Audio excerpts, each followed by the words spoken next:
Hey y'all, James from TeaDB here, bringing you another COVID-19 isolation episode. So here I am. So don't know how long it's going to be before we bring some normal episodes to you. But this tea is a example of a recent purchase. So this is actually probably the most significant recent purchase I did in 2020. Actually, probably the only thing I've really ordered all of this year is some 2006 8582. This is from Taishanhe. I'd say it's actually a pretty good example of teas that I bought probably in the last half decade or so, tending to be in this sort of age range. This tea is now 14 years old. Supposedly the wrappers were bug bit or something, although I didn't actually notice that in the cakes that I bought, so who knows. So it was discounted from 2600 NTD down to 1600, 17 NTD, depending on the quantity that you bought. So I picked up some cakes with Garrett. As you can see, I had a sort of split cake. That cake was I have not consumed that entire thing. That's more of a split cake that Garrett and I split between the two of us. And I have some more of this cake too, and I'm pretty darn satisfied with the order. So 1600 NTD, that comes out to $53. As many of you know, I'm very diligent about my dollar per gram calculation, so that comes out to 15 cents per gram. So yeah, 2006 8582. I just consumed steep number 1. I have steep number 2 right here. I'm going to heat this water up too, just to do steep number 3 as well. Take a quick smell.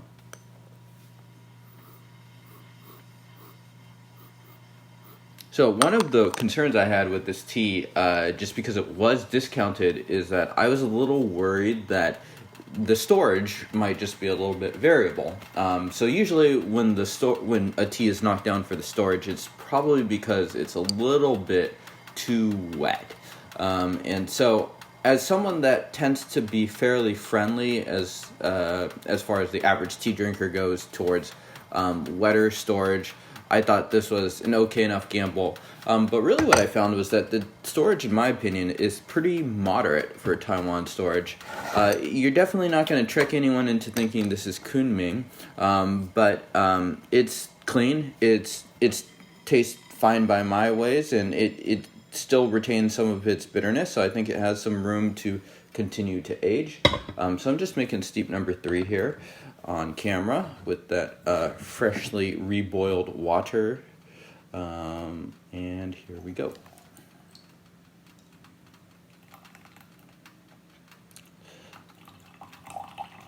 And this should also get some more heat on those leaves so we can get a better sniff of that aroma. So yeah, I'd say this tea, usually brewing up kind of an orangish red. I typically get maybe 10, 11 steeps out of it.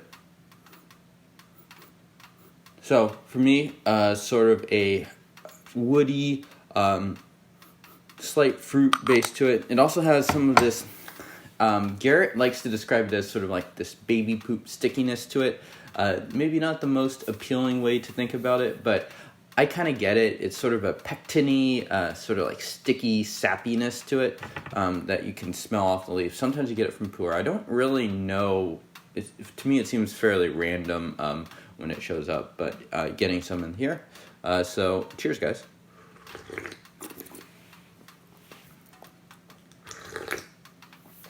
Solid base to it, good body. Very round, not a lot of bitterness up front, but there is some astringency, just a little bit of dryness. To me, that's more of an encouraging sign. I kind of think that pu'erh of a certain range, assuming it isn't too wet storage, should have a bit of that bite back.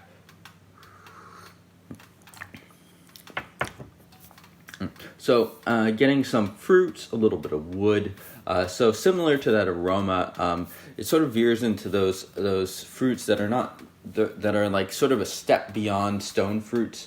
So they're not quite as bright. They're more down earthier tones. I feel like that's commonly described as like longan fruit or lychee.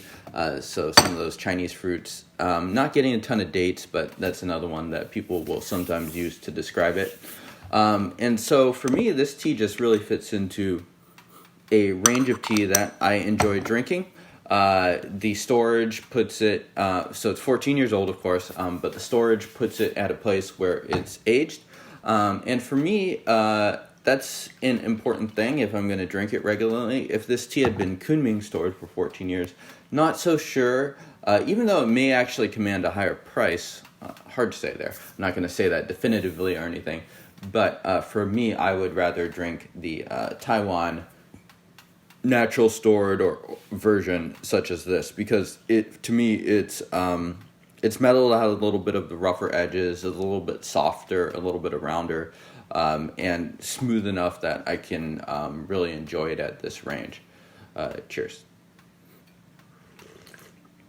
So in some sense, while I don't think the storages are equivalent, like 20-year-old Kunming tea is not the same as 10-year-old Taiwan tea, for me, the point at which I could drink it, and that it's mellowed out enough, could be something like that, where it's 10 to 13 years for Taiwan versus like 20 years for Kunming.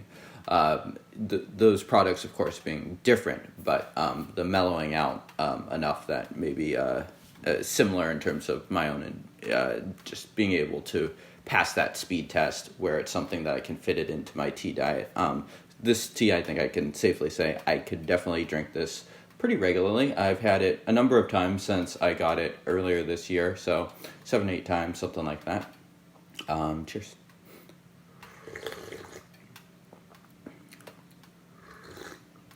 A little more bitterness, a little bit more minerals, still sort of astringency, slight soury puckeriness to this one too, but still maintains that sort of round body. Kind of after that initial burst of like sheng pu'erh astringency, it sort of coats the mouth with more sweetness and stuff, and I really sort of like that. I mean, it to me this fits very square category into that sort of like classical sheng pu'erh root. And wanted to talk a little bit just about the different Dayi blends. Some of the most famous ones, of course, are the 7542. 8582 usually gets mentioned second when we're talking about the raw pu'erh blends. And for me, the sort of talk about Taiwan storage versus Kunming storage, I feel fairly similarly when talking about 8582 and 7542, just in the sense that 8582, it gives to me a rounder, in some ways, a bigger body profile to it, where 7542 is much more aggressive, much more punchy. Some of the really famed cakes of the 7542, like the 88 Qing Bing, really have this massive Huigan after that. For me, on a sort of regular drinking basis, I'm perfectly okay drinking 10 to 15-year-old 8582, such as this one. Whereas 7542, I have a little bit more hesitancy. I have a couple cakes of 7542 around that range, and I just don't tend to drink them that much. So I kind of think of it in similar terms, in the sense that 8582, I'm okay drinking it 10 to 12 years at this sort of storage, whereas 7542, it might take an extra 7 or 8 years. So yeah, those are just, I'm not saying that's sort of a rule that everyone needs to follow, but that just tends to be my own preference towards it. Just because the 7542, I think it just takes longer for it to sort of smooth those edges that are both an asset, but also can prevent you from drinking it when it's too young. So again, those fruity, woody tones.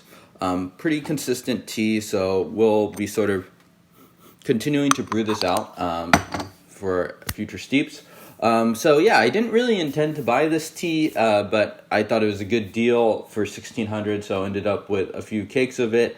I had bought the 2010 8582 the previous year, so that might be a tea. It's a tea that I've intended to bring onto an Inbetweenisode for a while. That tea is just getting into the range where I'm okay drinking it. It's sort of got a greener edge to it than this tea, for obvious reasons. Probably this one is like just a little bit smidgen more aggressively stored, and is also 4 years older. So this is more getting into the wheelhouse of James wants to drink it. So yeah, I'm gonna give this a 6.3 rating. So that's pretty solid. It's nothing. Again, you shouldn't expect the world from a tea like this, but to me, it's just good, enjoyable factory tea. That's just sort of at the range where I'm really starting to enjoy it. I'd expect to continue to enjoy and age this tea for a while. Probably will enjoy this tea even more when it's 24 years old than when it's 14. Yeah. So thank you all for tuning in to this episode. Let me know how you liked it. Give it the thumbs up if you enjoyed the video. And let me know what else you would like to see. I'm going to definitely be trying to bring on a number of teas that I've purchased in the past couple of years as just a way of showcasing some of these teas. So yeah, I don't know if this deal still exists, but you could check out Taishan He. I've linked to them in the past. Yeah, good vendor, good. I've just had good experiences going through them in the past. So thank you all for tuning in, and I will see you all soon.